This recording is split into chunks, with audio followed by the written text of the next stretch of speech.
Hey guys, so we're in the fourth part of the South Sea Bubble by Extra History. This one is called the Bubble Pop, so I'm sorry to. This is definitely gonna be the one where things finally start going like awry, because we kind of seen the cracks already starting to form. But I think John usually had a scheme to counter any like decline. Though I'm finally wondering if this is where the luck finally runs out, and this is a situation where he can't fully scheme to make everything just better.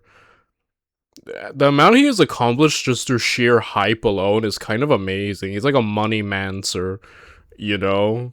Um, Again, like a mad genius in his own way.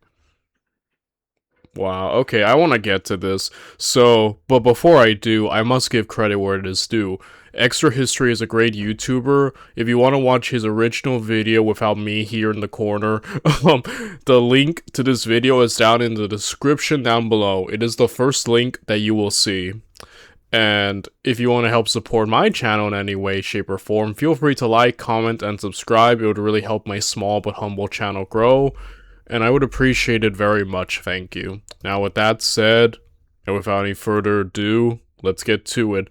Let's watch the South Sea Bubble Part 4, The Bubble Pops.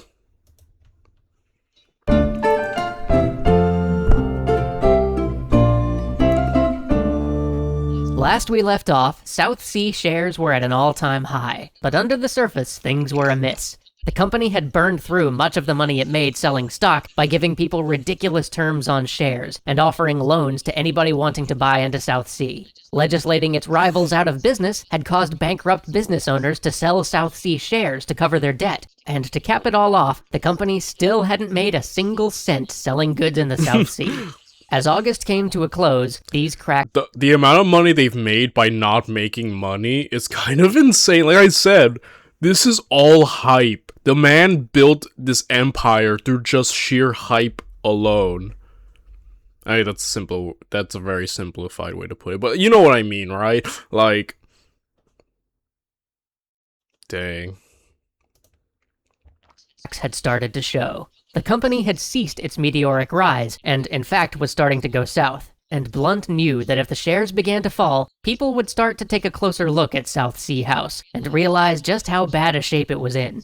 So Blunt did the only thing Blunt could do: sell more shares at an even higher price. This was Blunt at his bluntiest. He opened up a new round of stock for purchase at the impossible price of £1,000 a share, while at the same time, quietly beginning to sell off what stock he owned in his own company. He pushed that fresh batch of stocks hard, though. This time he offered even more ridiculous incentives, asking for only 10% up front and no payments for a year. I mean, at this point, that sounds more like a late-night TV ad than a stock sale. But lucky for Blunt, the hype around the South Sea Company was still so strong that he was able to sell all of the new stock. My goodness. Again, this man's PR is insane. It's like he rolled a nat 20 in all charisma ever.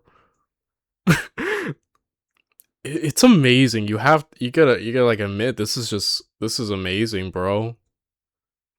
Wow. But he is starting to see the writing in the wall, right? Like I think that's starting to become very apparent. So I think even he knows, he has to know to some degree that he's kind of in a situation that's perhaps not sustainable forever. So I'm wondering if he's like thinking if that's starting to go through the back of his head and what he'll do. About £1 million more. This was the last time, though. As Blunt sold these absurdly expensive shares, he had to know that anybody buying in was bound to lose their shirt. The South Sea cash reserves were just too low, and the stock price too high for them to conceivably continue to inflate the share value. He had pushed this monster as far as it could go. And ironically, the bump in share price that Blunt created with this new inflated round of stock was just what some of the earlier investors were looking for in order to get out. As those who had invested early and taken advantage of the 20% down deal had the rest of their payment come due, many found it to be a good time to walk away rather than reinvest their profits back into the company. One such investor was Robert. Alright, let me get that again. That's interesting. inflated round of stock was just what some of the earlier investors were looking for in order to get out. As those who had invested early and taken advantage of the 20% down deal had the rest of their payment come due, many found it to be a good time to walk away rather than reinvest their profits back Yeah, I guess quitting while you can, right? into the company. One such investor was Robert Walpole. You remember him? The great opponent of the South Sea Company? The man Blunt got locked up way back when they were first forming South Sea? Well, despite the whole getting locked in the Tower of London incident, he'd been making a tidy profit off of South Sea stock this whole time, and was in fact planning to reinvest when his friend and personal financial manager, Robert Jacomb, interceded and stopped him from putting money back into South Sea. This not only saved Walpole his personal fortune, but, as we will see next week, cemented his reputation in days to come. As South Sea stock inevitably began to droop again, Blunt, having no cash left in the reserves to prop up the share price, tried one last desperate gamble. He offered a dividend of 30% on the stock, with the dividend moving up to 50% for the next 10 years. This was meant to be an offer too attractive to pass up, but instead, it just made all of those investors who were still dreaming the South Sea dream snap awake. Just to cover this dividend, the company would have to make roughly £15 million a year, or roughly a quarter of the gross domestic product of Great Britain. At long last, the British population thought to themselves, that seems a little unrealistic. With Eek, dang, okay. His strategy is starting to fail.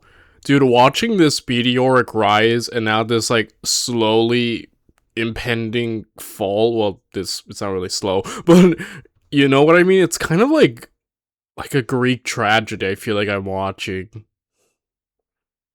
Dang. With confidence in the company vanishing and nothing left in its coffers, the stock began to plummet. Oh no. It fell hundreds of pounds a week, and by the middle of September was barely over £150 a share. This down from Blunt's £1,000 share sale just from 3 weeks earlier.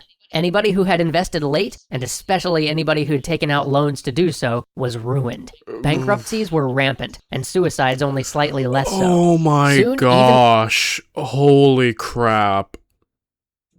Oh, talk about a fall.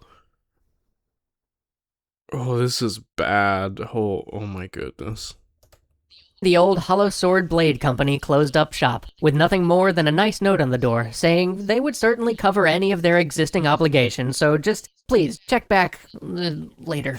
Unfortunately, no one informed the king, who was on holiday in his native Hanover, so as the South Sea Company fell apart, so did the royal finances. Which leads us nicely to the final chapter of this tale, the fallout. Do you remember how Walpole had originally tried to convince the government to lock the shares the South Sea could swap for debt to a fixed value? And remember earlier how his friend Jacomb had made him divest himself of all of his stock before the collapse? Well, Walpole saw an opportunity in this. He presented himself as the righteous defender of the public against the madness of markets, attempting to seize this chance to get the public on his side, and to finally get even with those who had locked him up so many years ago. But Walpole was a man of wheels within wheels, and beneath this new public persona, and only slightly veiled chance for revenge, he was secretly playing at a much greater opportunity, a chance to take over the government. It would be a dicey game because he'd have to make it look like he was helping his fellow Whigs, while at the same time making sure that the current leaders of the Whig party got caught in the blast radius from the South Sea scandal. He would also need to save the king from the fallout, because he would need the king's favor if he was going to take over. Besides, if the king went down with the South Sea Company, the Whigs might lose everything, and that wouldn't fit Walpole's plans at all. Luckily for him, the Whig leadership had only one real plan, to have the Bank of England bail out their hated rival, South Sea. And even more luckily, he still had friends in the Bank of England from back when he first tried to have the government give the debt to the bank instead of South Sea. Walpole negotiated a much better deal with the bank than the rest of the leadership could, convincing them and the East India Company to offer to swap their stock for the now nearly worthless South Sea stock people were stuck with. He also got all outstanding debt that people owed the South Sea Company for buying stock on credit cancelled, which... Okay, so I love that the scheming, as Blunt has fallen apart, now we have Fudge, I can't say his name. The point is, now we have this guy showing up, now he is the schemer, and is... Dang, dude, so much is going on. I didn't expect him to be a prevalent character near the end, but apparently that's just the way history rolled. Made him a public hero. Many people still lost their shirts, but at least now they wouldn't lose their whole wardrobe. The British public was still in a fervor, though, and a parliamentary inquiry was demanded. This complicated Walpole's plans somewhat. On the one hand, he needed to appear to be all for rooting out the insidious corruption that had ruined so many. On the other hand, if anybody started looking closely at what had really gone on, the Whigs, the king, even perhaps Walpole himself would soon be implicated. This juggling act was about to get complicated, and it was all about to come to a head around a man named Robert Knight and his little green ledger.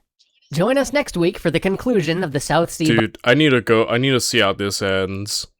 Wait, first. Bubble, as we dive into the fallout from the collapse of the South Sea Company, find out the ultimate fate of all our actors, and learn the wild tale of the small green book that had the power to take down the most powerful government in the world.